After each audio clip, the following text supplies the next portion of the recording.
মালতী মাসি, আমি না একটা আংটি খুঁজে পাচ্ছি না। তুমি কি ঘর পরিষ্কার করার সময় কোথাও দেখেছো? কে জানে, আমার তো কই চোখে পড়লো না। ওই তো তুমি আঙুলে পড়ে আছো। আরে এগুলো না, রোহন আমাকে জন্মদিনের সময় যেটা দিয়েছিল।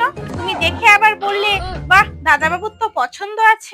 ও, এবারে মনে পড়েছে। ঘরের থেকে আর কোথায় যাবে, ভালো করে একটু খুঁজে দেখো না।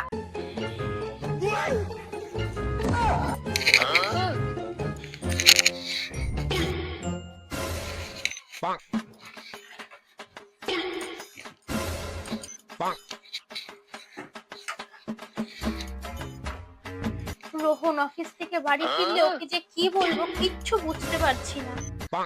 দিদিমণি, একটু চা খেয়ে নাও। কি ব্যাপার, এই 3 বছর কাজ করছো, তোমাকে তো কোনোদিনও কানের করতে দেখিনি। আর বলো কেন, আমার ছেলের যে খুব শখ।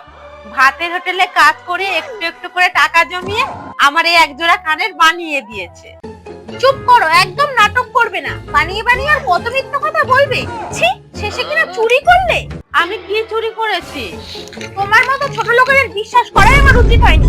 আমার সোনার আংটি সোনার দোকানে বিক্রি করে দিয়ে দুল কিনে পরে আবার আমাকে দেখাতে এসেছো। এত বড় অপবাদ দিও না। এখনো বলছি ভালোই ভালোই স্বীকার করো, তাহলে পুলিশের হাতে তুলে দিতে আমি বাধ্য হব।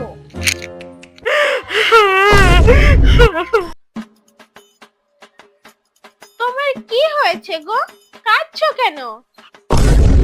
গুড্ডিমান, তুমি এটা কোথায় পেলে? আমি তো এতক্ষণ আংটিটা নিয়ে পুতুল খেলছিলাম, তুমি নিয়ে চলে যাচ্ছ কেন? দিদিমণি, এই দেখো।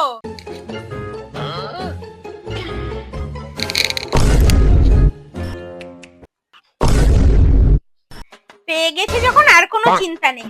যাও, এবার তুমি গিয়ে রান্নাটা বসিয়ে দাও। পরনে ছিঁড়া শাড়ি, পেটে ভাত নেই বলে যা ইচ্ছা তাই করবে? পুলিশের হুমকি দিচ্ছ? যেখানে বিশ্বাস নেই সেখানে আমি আর একটা দিনও কাজ করতে পারবো না।